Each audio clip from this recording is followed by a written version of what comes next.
Hola, ¿cómo están? Como parte del módulo 4, vamos a ver hoy taquicardia ventricular. Soy el doctor Claudio Moroz, cardiólogo de congénitas del adulto, del Hospital de Niños Ricardo Gutiérrez, Buenos Aires, Argentina. El esquema de la charla lo vamos a dividir en introducción y riesgo de muerte súbita, taquicardias con QRS ancho, definiciones de taquicardia ventricular y criterios diagnósticos, los algoritmos diagnósticos y finalmente las conclusiones. Veamos la introducción de las arritmias ventriculares y el riesgo de muerte súbita con una mirada puesta en la pediatría. Pero ¿por qué es importante estudiar las arritmias ventriculares? Porque pueden llevar a la muerte súbita de nuestro paciente. Varios estudios han mostrado evidencia que hay una predisposición genética a la muerte súbita durante la isquemia cardíaca. Esto se ve más para el mundo del adulto. La meta debería ser identificar a estos grupos pequeños, pero de muy alto riesgo de muerte súbita, y que debutan con este evento. Este gráfico nos muestra a la izquierda el riesgo genético de gatillar una arritmia ventricular o una muerte súbita. En el medio, con color, la edad de presentación en celeste para el hombre y en rojo para la mujer. Y a la derecha, el porcentaje que presenta cada una de taquicardia ventricular polimorfa o de taquicardia ventricular monomorfa. Cada condición se analizan estas tres características y la primera es la taquicardia ventricular polimórfica catecolaminérgica, donde no figura el componente genético que se dispara por el ejercicio, que aparece entre los 10 a 20 años, y la dominancia es en un 100% de una taquicardia ventricular polimorfa. Abajo pueden ver el síndrome de QT largo con carga genética que se puede disparar durante el ejercicio o el sueño y que también aparece en la infancia con taquicardia ventricular polimorfa en un 100%. Luego veremos otras causas, pero más del paciente adulto, como el síndrome coronario agudo, que también tiene predominancia por la taquicardia ventricular polimorfa. Vemos también la sarcoidosis, la miocardiopatía hipertrófica, la dilatada, la displasia ritmogénica al ventrículo derecho, y en estas tres últimas la carga genética para disparar arritmias ventriculares que son principalmente monomórficas. Todas estas aparecen más en la adultez, pero noten que la tetralogía de Fallot no tiene un componente genético ni se dispara con el deporte o el sueño, y claramente tiene taquicardia ventricular monomórfica principalmente y en menor proporción taquicardia polimórfica. La taquicardia con QRS ancho, y en ella está la taquicardia ventricular, tenemos que repasar que el primer concepto es que esta representa el 70 al 80% de todas las taquicardias con QRS ancho, pero esto depende de la población estudiada, siendo más alto este porcentaje en adultos y más bajos en niños. Y el segundo concepto es que la mayoría ocurre con un daño estructural cardíaco, pero también se da taquicardia ventricular en corazones sin daño estructural. Veamos la arritmia ventricular con un enfoque pediátrico, y la taquicardia ventricular ocurre en corazones normales y anormales. Tiene una incidencia que es del 1 por cada 100.000 pacientes pediátricos. La taquicardia ventricular no sostenida se calcula que tiene entre 0,2 y 0,8% por cada 10.000 niños de edad escolar. Sin embargo, episodios cortos de taquicardia ventricular pueden ocurrir por arriba del 3% en los adolescentes sanos y arriba del 16% en la miocardiopatía hipertrófica. La prevalencia de taquicardia ventricular después de una reparación de tetralogía de Fallot ha sido estimada entre el 3 al 14% en varios trabajos. Y se estima que el 49% de la taquicardia ventricular en pediatría se genera en un corazón anormal. La taquicardia ventricular idiopática es usualmente benigna y puede resolverse espontáneamente sin tratamiento, pero es fundamental diferenciarlas de las que ponen en peligro la vida, como la taquicardia maligna debido a canalopatías o miocardiopatía. Vemos aquí causas de taquicardia ventriculares en corazones estructuralmente normales, donde están el síndrome QT largo, el síndrome de Brugada y la taquicardia ventricular polimorfa catecolaminérgica. Vemos en este cuadro las causas de arritmia ventricular y taquicardia ventricular pediátrica, y consecuentemente el riesgo de muerte súbita son diferentes a la del adulto.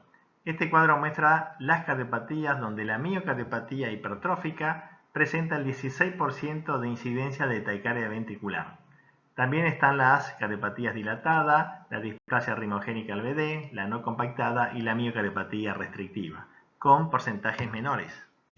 En este cuadro pueden ver 8 factores de riesgo de taquicardia ventricular en pacientes pediátricos con miocarditis y deberíamos estar atentos a ellos porque los convierte en pacientes de alto riesgo para muerte súbita y son la captación de gadolinio tardío en la resonancia magnética, la clase funcional 3-4, la biopsia con inflamación, la terapia con corticoides, la terapia inotrópica, la carencia de uso de beta bloqueantes, estar en insuficiencia cardíaca y tener un BNP elevado. Recuerden pedir el BNP a los pacientes pediátricos con miocarditis porque les va a dar el diagnóstico de insuficiencia cardíaca y va a catalogar el riesgo de tener una taquicardia ventricular. En este cuadro se muestran los factores de riesgo de muerte súbita en las distintas cardiopatías congénitas y a la cabeza está la tetralogía de Fallot, que recuerden que tenía taquicardia ventricular entre el 3 al 14% y tiene una incidencia de muerte súbita hasta los 32 años de vida del 3%. Los factores de riesgo son el aumento de la masa, el aumento de la presión de fin de diástole del ventrículo derecho por arriba de 60 milímetros de mercurio, la fragmentación del QRS, una duración del QRS de 180 milisegundos y otras que están allí enumeradas.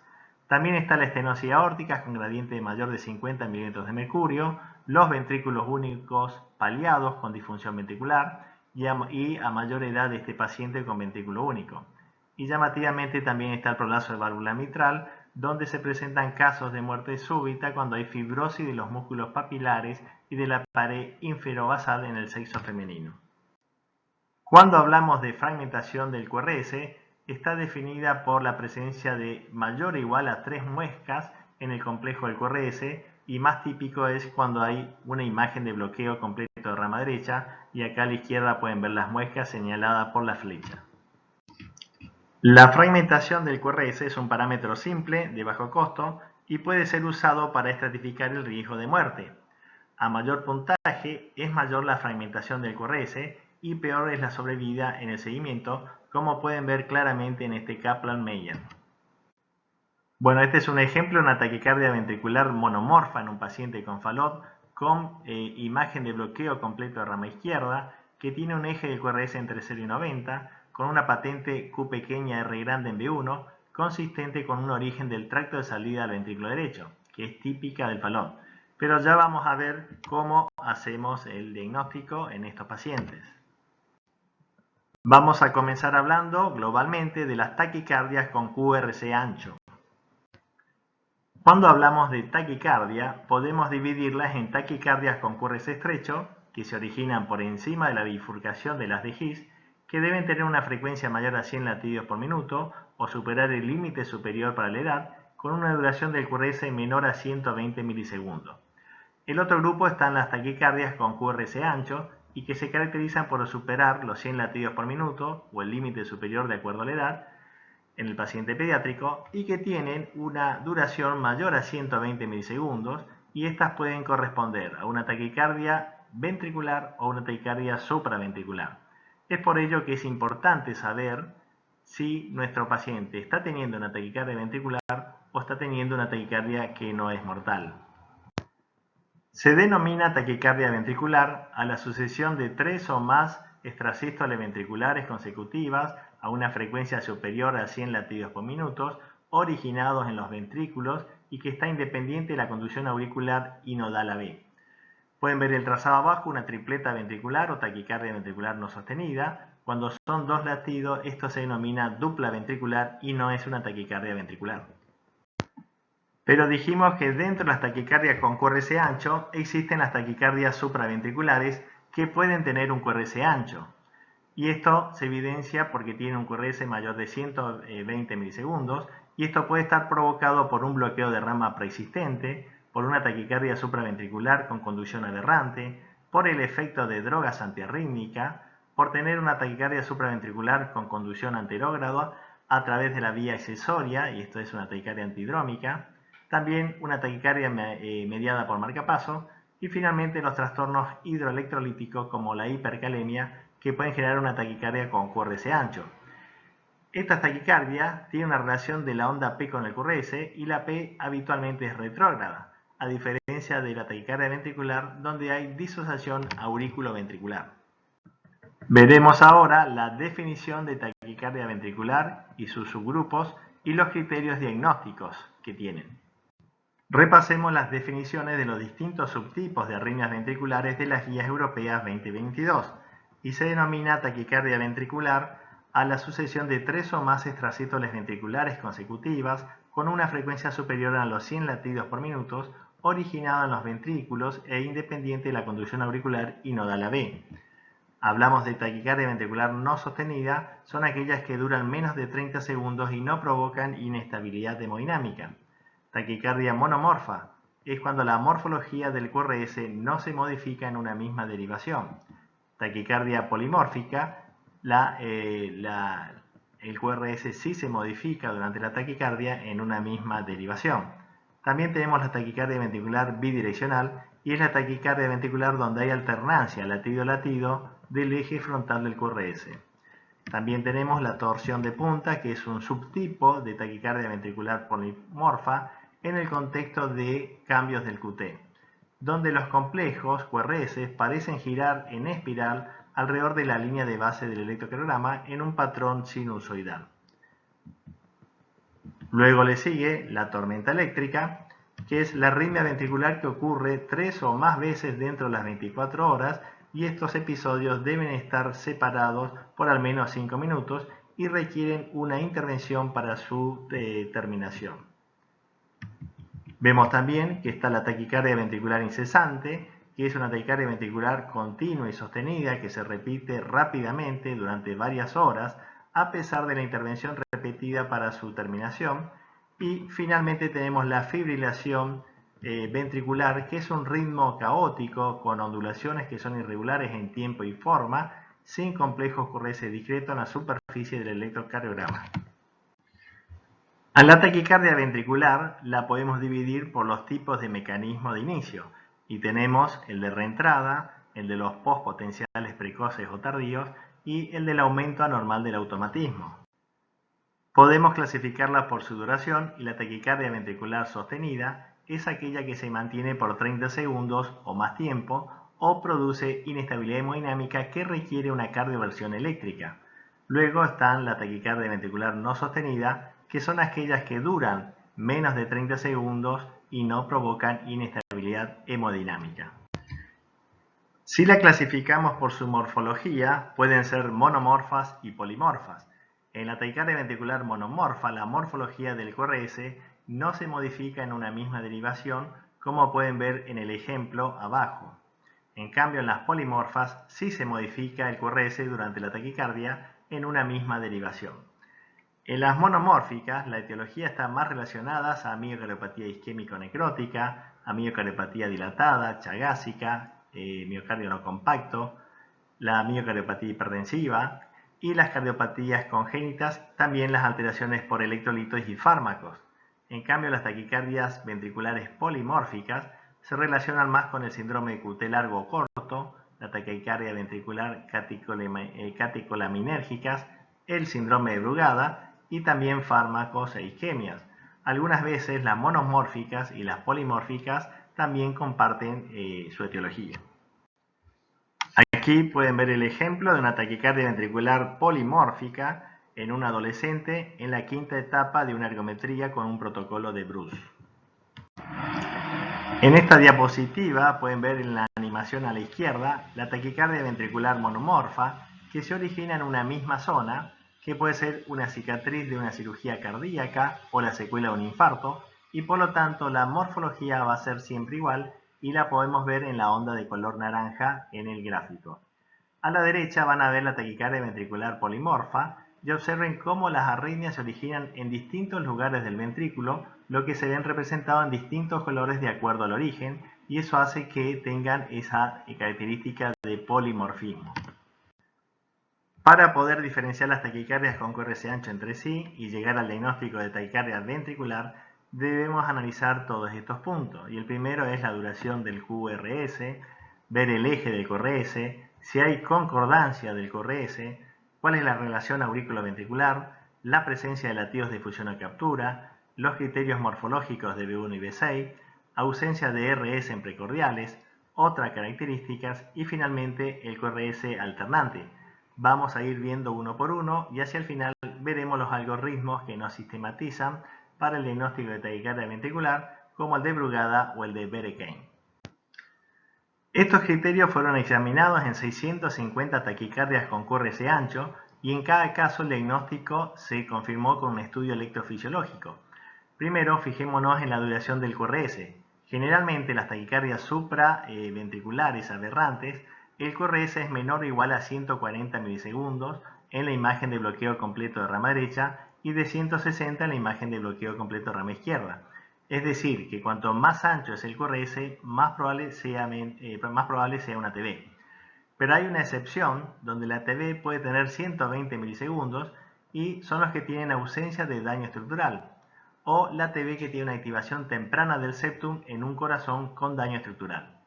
El segundo ítem es el eje del QRS y en las taquicardias supraventriculares con aberrancia, en la mayoría de los casos están ubicadas entre 0 y 90, o muestran un patrón de hemibloqueo anterior izquierdo entre 0 y menos 90, o muestran un patrón de hemibloqueo posterior izquierdo entre 90 y 180. Cuando el eje está entre menos 90 y 180, puede ser una taquicardia ventricular.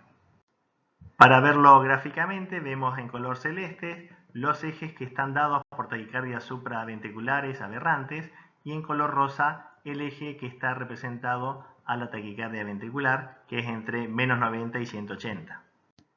Este es el ejemplo de una taquicardia ventricular idiopática con morfología típica de bloqueo completo de rama derecha, y al calcular el eje vemos que en D1 está isodifásico y está negativo en ABF, por lo tanto el eje está en menos 90 grados y este es un eje de taquicardia ventricular. El tercer punto es la concordancia del QRS, donde la onda del QRS en todas las precordiales o es positiva o es negativa. Hay ausencia del RS. Este criterio ya lo vamos a ver con ejemplos más adelante, pero tiene una alta especificidad del 88%, es decir que cuando aparece casi seguro es una taquicardia ventricular, pero la sensibilidad es baja y es del 15%. En el ítem 4 vemos la relación aurículo-ventricular y generalmente las taquicardias ventriculares tienen disociación aurículo-ventricular y esto es lo característico y lo que lo diferencia de las taquicardias supraventriculares con aberrancia. Vemos aquí una taquicardia ventricular con imagen de bloqueo completo de rama derecha con un patrón concordante positivo. Noten que no se observa un RS en las derivaciones precordiales y que de B1 a B6 todas las ondas son positivas y por eso se habla de un patrón concordante positivo. Otro caso de taquicardia ventricular pero con un patrón concordante negativo en precordiales y donde se está señalando, se ve claramente que hay disociación auriculoventricular. Las ondas P están disociadas del QRS y este es otro criterio fuerte de taquicardia ventricular. El quinto criterio son la presencia de latidos de fusión y de captura, y los latidos de captura se producen cuando un latido auricular alcanza el nodo AB, captura el ventrículo y se conduce a través del sistema de conducción normal, generando un complejo con morfología normal o igual al QRS basal. En cambio, el latido de fusión es un latido que se presenta con morfología híbrida entre un QRS basal y un QRS de taquicardia ventricular, y se produce como consecuencia de una despolarización mixta, parte normal y parte anormal. Este fenómeno es prácticamente diagnóstico de taquicardia ventricular, pero es muy raro que se presente y solamente tiene una incidencia del 0,5%.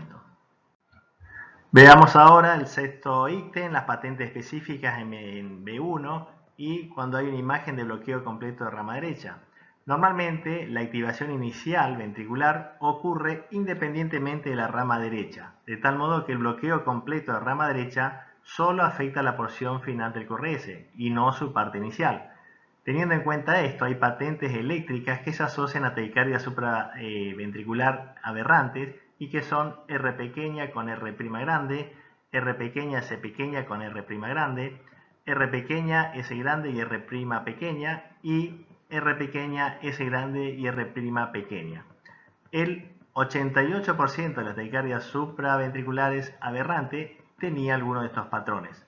Pero muchas veces es difícil de aplicarlo porque el final de la onda T distorsiona el inicio del QRS en B1, entonces no podemos ver la morfología.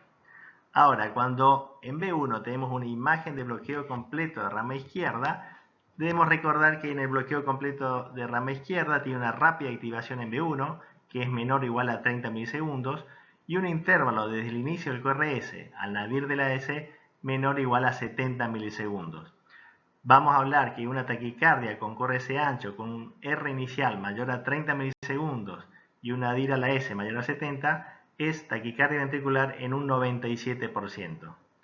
Las muescas o empastamientos de QRS sugieren enfermedad miocárdica, lo cual aumenta la probabilidad de taquicardia ventricular. Otras patentes específicas en B1 son la presencia de una R alta con S pequeña en B1 o, como pueden ver abajo, una patente de W en B1. Y estas son muy específicas para taquicardia ventricular y no se encuentran en la taquicardia supraventricular aberrante. Veamos ahora las patentes específicas en B6 y cuando en B6 hay imagen de bloqueo completo de rama derecha, debemos recordar que el bloqueo completo de rama derecha, la contribución de la masa ventricular del BD al QRS, aparece tardíamente como una pequeña onda S, dando patrones de Q pequeña, R grande, S pequeña o R grande, S pequeña, y esto es la aberración.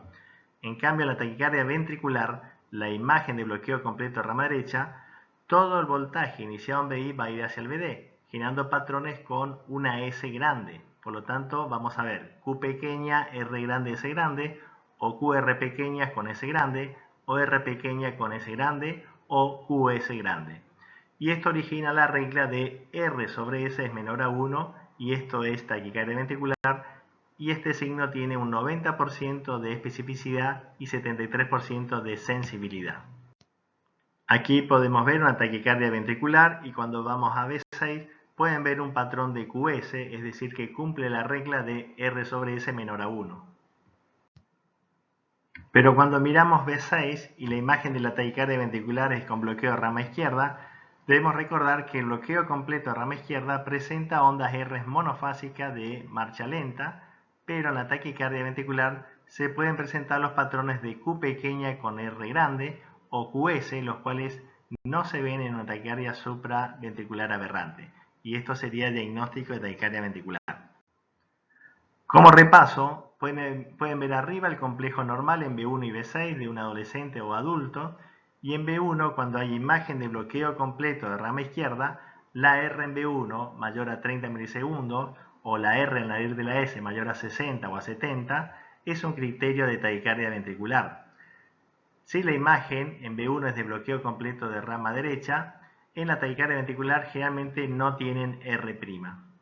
Ahora, cuando miramos B6 y la imagen es de bloqueo completo de rama izquierda, vemos la presencia de ondas Q como onda Q pequeña R grande o QS que no se ven en la taquicardia supraventricular aberrante.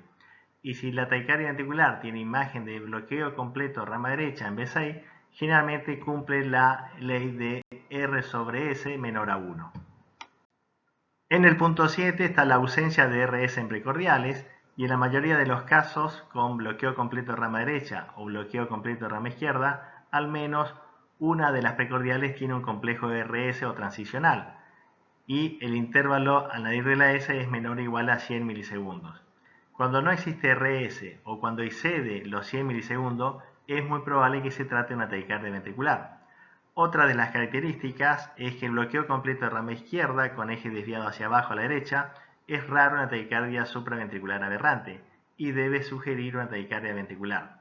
Y la taquicardia ventricular con bloqueo completo de rama derecha raramente tiene un eje entre 0 y 90 y esta combinación debe sugerir taquicardia supraventricular aberrante. En este ejemplo de taquicardia ventricular, cuando observamos las precordiales, notamos que no hay concordancia eléctrica, porque B1 es positivo y el resto de las precordiales son todas negativas. Pero nos llama la atención la ausencia de complejos RS o complejos transicionales, y esto sí es un criterio de taquicardia ventricular. La alternancia eléctrica del QRS en el electrocardiograma se refiere a una variación latido a latido del tamaño del complejo del QRS. Las causas habituales de alternancia eléctrica incluyen los derrames pericárdicos, las intoxicaciones por fármaco, alteraciones electrolíticas, isquemia miocárdica aguda y las taquiarritmias. Es importante destacar que la alternancia eléctrica puede ser un signo de condiciones médicas graves, por lo que si se observa en el trazado del electro, hay que buscar una atención médica rápida y adecuada. Se presentan generalmente taquicardias supraventriculares ortodrómicas con QRS estrecho, donde está presente un anómalo, pero también se puede presentar en taquicardia ventricular, pero no es un signo específico y no está claro su valor. Este es el ejemplo de una taquicardia sinusal con QRS ancho, porque el paciente tiene un Wolff-Parkinson-White y el QRS está ensanchado por la preexcitación y la onda delta. Este es un caso de taquicardia supraventricular aberrante, donde vemos que el eje tiene el eje de un hemibloqueo anterior izquierdo y esto nos hace pensar más en un complejo de taquicardia supraventricular aberrante. Dentro de las taquicardias por QRS ancho habíamos dicho que estaba la taquicardia por marcapaso y los marcapasos bicamerales, los DDD, especialmente con periodos refractarios cortos, pueden condicionar la aparición de taquicardias medidas por marcapaso. Miren en la animación a la derecha que luego de la estimulación ventricular, que es el complejo QRS estimulado, se produce un frente de onda retrógrado hacia las aurículas, el cual es censado por el cable atrial del dispositivo y esto ocasiona un nuevo estímulo ventricular. Este estímulo ventricular nuevamente es retroconducido hacia la aurícula y es captado por el cable auricular, perpetuando así la taquicardia.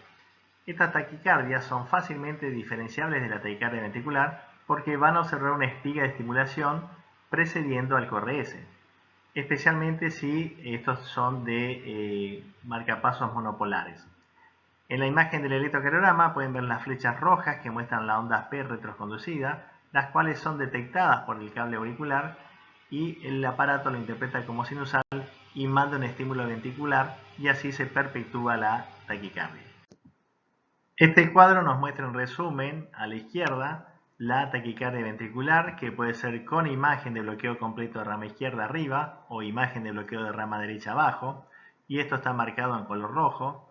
En el centro están las taquicardias supraventriculares con QRS ancho, como los que tienen conducción aberrante, preexcitación, un bloqueo de rama previo o drogas que ensanchan el QRS, y finalmente están en verde las taquicardias mediadas por marcapaso, que también dan una taquicardia con QRS ancho y que debemos saber diferenciar.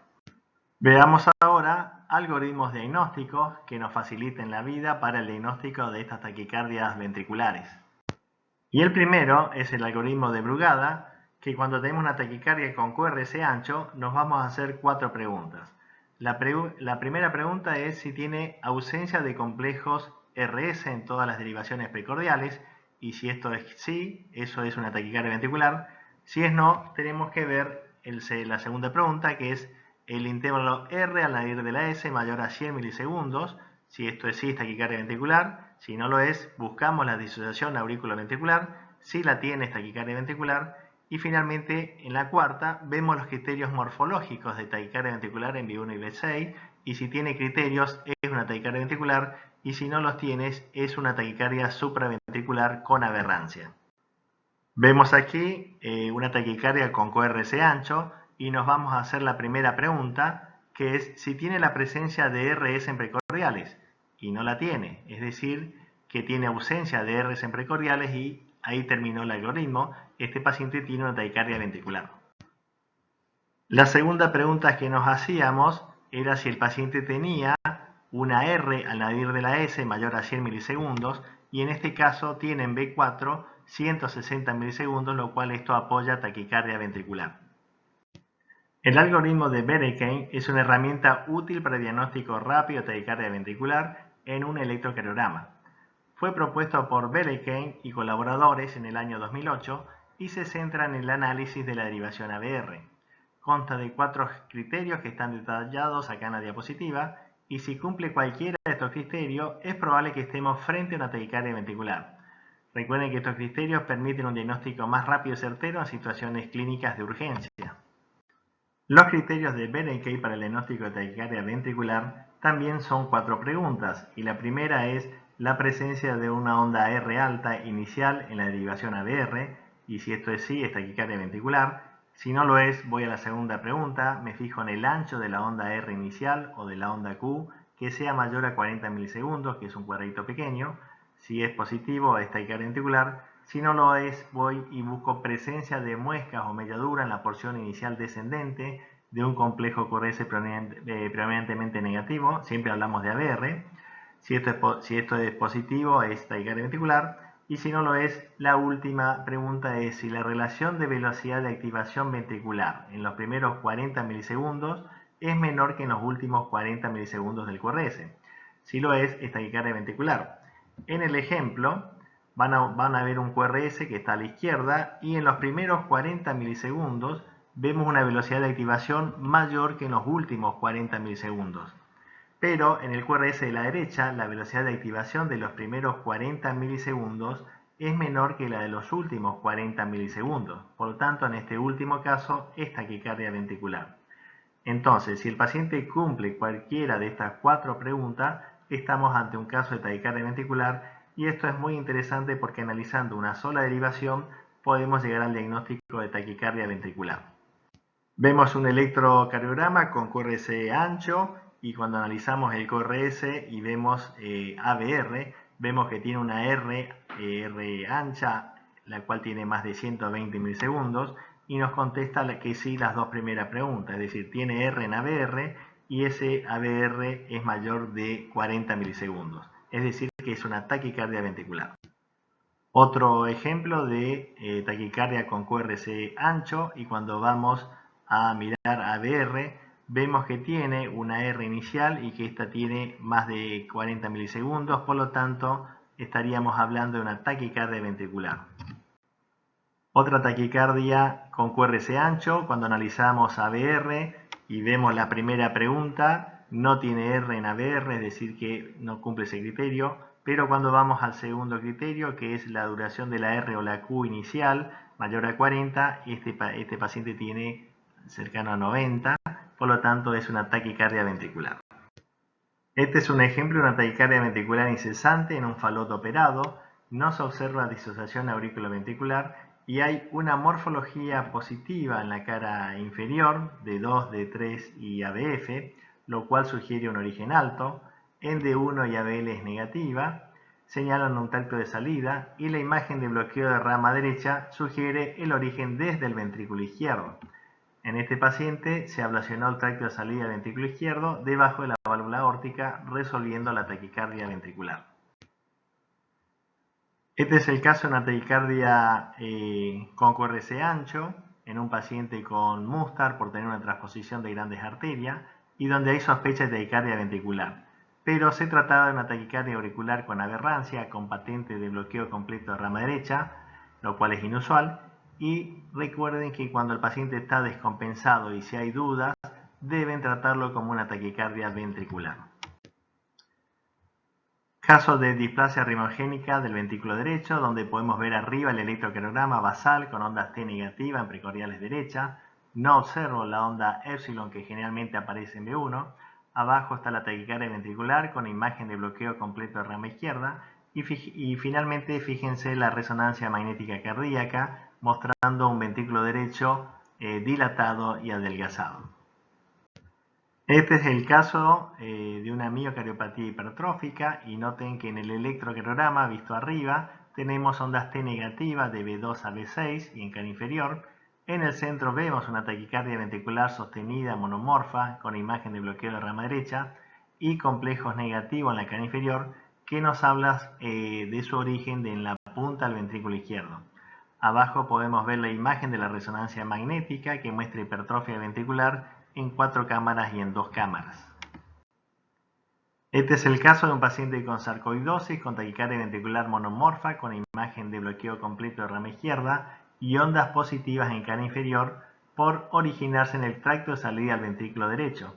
En el electrocardiograma basal tiene una onda R' prominente en las precordiales derechas, es decir, de B1 a B3, y abajo vemos las imágenes de resonancia magnética primero, con una captación de gadolinio en la región basal y pared libre del ventrículo izquierdo, y a la derecha una imagen de PET-TC con captación del rayo trazador fluorodesoxiglucosa en la cara lateral y basal del ventrículo izquierdo.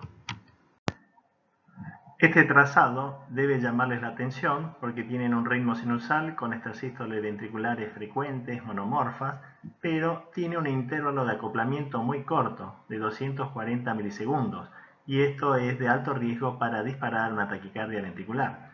Entonces recuerden, con un trazado con estas sístoles ventriculares frecuentes, deben medir el intervalo de acoplamiento. Vemos en este caso paciente con extrasístoles ventriculares monomorfas muy frecuentes, con acoplamiento precoz de 280 milisegundos y que finalmente termina gatillando una fibrilación ventricular. Vayamos ahora a las conclusiones. Como conclusiones vamos a decir que la incidencia de muerte súbita pediátrica no es igual a la del adulto, que la mitad de las taquicardias ventriculares pediátricas se dan en corazones estructuralmente normales, que la miocardiopatía hipertrófica tiene el porcentaje más alto de aparición de taquicardia ventricular, que debe tener en cuenta los algoritmos diagnósticos para diagnóstico de taquicardia ventricular y si hay dudas en el trazado del electrocardiograma, debe tratarlo como una taquicardia ventricular. Hemos llegado al final de la charla, muchas gracias por su atención.